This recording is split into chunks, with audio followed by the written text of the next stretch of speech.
Good morning. We celebrate today the feast of St. James, the one of the big three of the apostles. Peter, James, and John were like the insider apostles. And James was blessed by that fact to be the first of the apostles to get killed for his Lord. He did drink that chalice of suffering. And today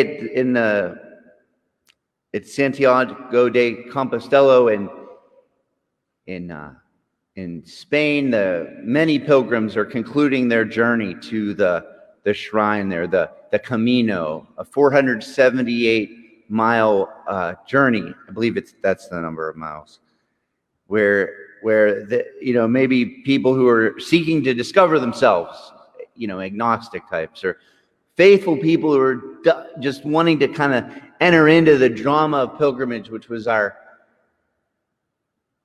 such a key dimension of following Jesus for so many of the years of the church's life, to get out and take a pilgrimage.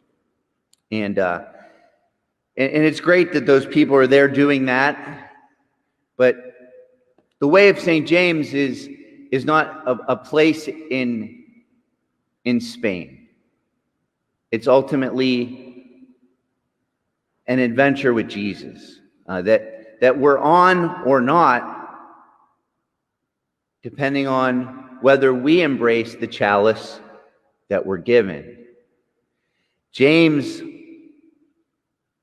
saw so much of the work of Jesus. As I mentioned, he was one of the insider three. So he was there when Jairus' daughter was cured. He was there when the mother-in-law of St. Peter was cured, along with John and Peter. He was there. He was privileged to go up the mountain of transfiguration and see Moses and Elijah. He was there in the Garden of Gethsemane, kind of brought along closer to the Lord as he sweated blood in advance of his crucifixion. And yet, with all of that, he still shrunk away at that key moment of Jesus' death. He wasn't there like his brother at the foot of the cross, and like St. Peter, famously denied Jesus, but he wasn't there. But eventually he was, and as we know, he was the first to die for Jesus, and his brother John was the last, died a natural death.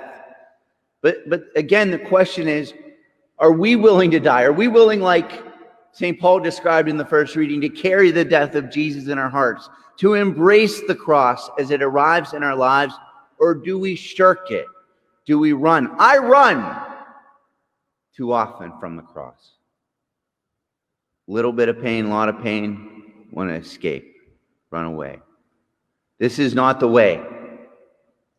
This is a way of death. The way of life is one that embraces the death of Jesus. But as St. Paul says, we're earthen vessels. We're shatterable. But Jesus will keep putting us back together if we return to his way, having once again discovered our way is empty.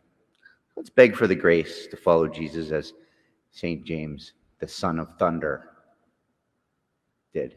St. James, pray for us.